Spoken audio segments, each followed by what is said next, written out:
Welcome to Shred Show, I'm Chris, and this is the first no wax, no track board we've had on Shred Show in a minute, and I am in a rubbin' kind of mood. For everyone who's been watching for a long time, you remember that we used to always start off the show by rubbing the board down, because when you rub a board's curves and when you feel the way it's shaped, the curves that you feel with your hands will give you a very good impression of how this surfboard is going to feel when you put it beneath your feet in the ocean. But before we get to the curves of this shape and what that might mean for your surfing, we're going to start at the center of this board where there is EPS. That stands for Expanded Polystyrene. EPS foam starts off as EPS resin like you see here. This stuff gets put into machinery like this, and what that machinery does is it expands the original material into bigger balls like this. These bigger balls then get placed into a mold, for example, a mold in the shape of a cup, and the balls get compressed together so tightly within that shape mold that they form the cup that you see here. So to recap, it goes from resin to expanded balls to balls compressed and molded into a shape, for example, this little block. And in fact, one of the most common uses of EPS foam is making these massive blocks that are used in creating things like the foundation of roads, or the big blocks get cut into sheets that can then be used for things like ceiling or wall insulation. Whoa, okay, so why am I talking about wall insulation? The point is this: many of the EPS boards that you and I surf were shaped from surfboard blanks that were cut from those massive foam blocks, the same type of foam block that things like wall insulation are cut from. For example, many surfboard manufacturers that you've heard of buy block cut foam blanks from Marko Foam like you see in their catalog here. However, the reason that Ty Peterson and his family, who have run Marko Foam for the last 50 or 60 years, are thought by many surfboard manufacturers to produce the best EPS for shaping and surfing, is that Marko Foam offers shape molded EPS blanks like this one. What does that mean? It means that this surfboard blank was not cut from a block, it was produced inside of a shape mold, very similarly to the way that styrofoam cups can be produced in a shape mold. This is great for shapers because a shape molded blank like this has an incredible finish to it that makes it better for sanding into a finished shape. But for surfers, the benefits are different. For example, you get the best fusion in between closed cell beads when you use a shape mold, which would make this blank slightly more resistant to water absorption. For example, shape molded cups made out of closed cell EPS foam don't leak water out onto your hand.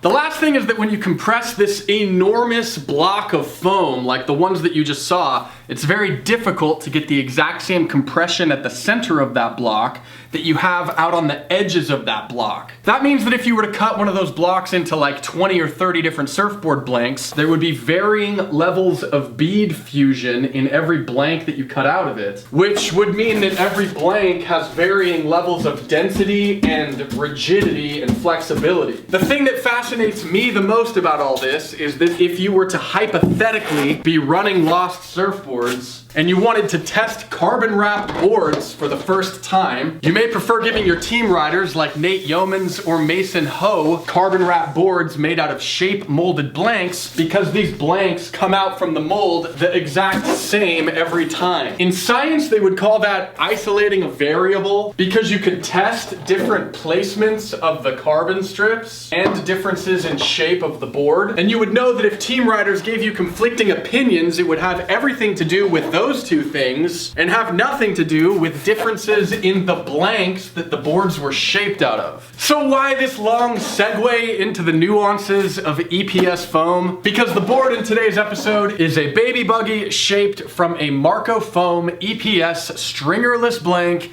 that was created in a shape mold. Man, that was a fun segment to film. Now, on top of that finished shape, Lost is placing these carbon strips that very uniquely wrap around the board. One surfer that I know says that this carbon wrap construction has the ability to finish your turns for you. So why might you feel something like that when you surf this board? Well, keep in mind that foam is bendy and flexy, and whenever you have a surfboard, you have to add strength and rigidity to it somehow. Most commonly, that comes as a wooden stringer placed down the center of the board. For example, like you see here in one of my favorite Lost boards, the Lazy Toy in Poly PU. Some surfboards put wood on the rails instead of a wooden stringer down the center. Others put carbon around the rails. And the whole point of these things is trying to control the way a surfboard flexes in different ways. Now, when it comes to what is best and worst, it is honestly totally subjective. And one surfer's favorite flex in a surfboard, as determined by where and how the stringer is placed, might be another surfer's least favorite flex, and other surfers still might not ever even feel flex in their whole life. Basically, you've just got to surf a bunch of different boards and feel what you feel and don't feel what you don't feel and figure shit out for yourself. But in the case of this, the stringer elements of this board are controlling flex down the center with these carbon strips and down the center with these carbon strips up until about here-ish, and then controlling flex out at the rails becomes the priority. This means that when Kolohe Andino starts obliterating waves with mean rail game on a carbon wrap board, he's gonna put that board on rail and it's gonna bend the board out of shape just like any board. But as he plows through that turn with all that stored energy in the way that this board on rail is bent up here right at a pivot point right there, that rail is gonna snap back to shape more quickly than a center stringered board, because this board is designed to control flex and rebound back to shape in a very critical part of the rail during a turn. Essentially, building the board this way helps you control flex down the center of the board in one way, but then by splaying the carbon strips out, you're controlling flex in the tail of the board differently than the way you're controlling it in the front of the board. That gives carbon wrap construction unique properties when it comes to controlling the flex of the board like this and how the board flexes like this.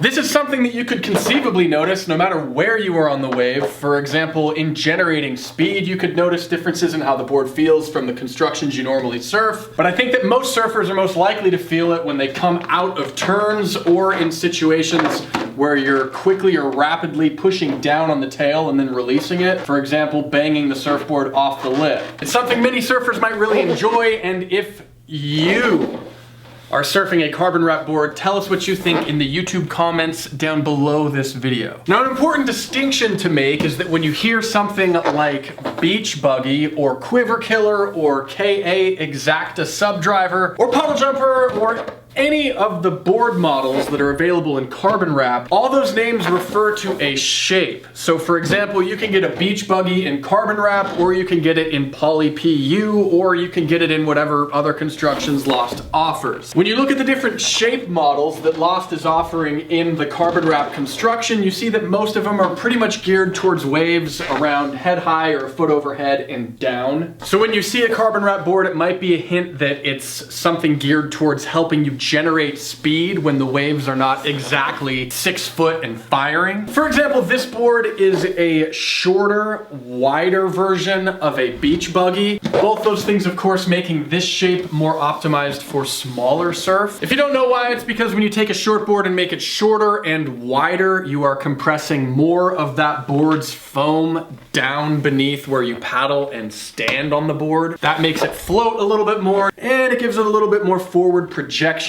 However, if you look at the dimensions on this board, this is a 6'4" by 20.76 by 2.75 with a lot of volume at 39.71 cubic liters. So for someone like me, that would actually make this board a slightly longer, more blown up version of a standard shortboard. And I think that's a perfectly fine way to surf this board if you want to, because if you look at the outline, the wide point is not moved insanely far forward. The tail block is wider than a standard shortboard, but it's not super wider. There's nothing hugely different about this outline or the foil that would make it especially dangerous when you're trying to size one. In general though, I think that if you're a good surfer, you would probably size this about 2 inches shorter than your standard shortboard, and you would pay attention to the rail because this is a very full, generous rail given the outline, which means that if you are sensitive to the way that your boards feel when you're on your rail ripping, you might find that going really long and trying to just get a really easy inflated surfboard to surf would lead to a really floaty rail that didn't want to dig and gouge as much when you put it on rail. Single concave, quite a bit of single concave, a lot of single concave, subtly becoming a double concave.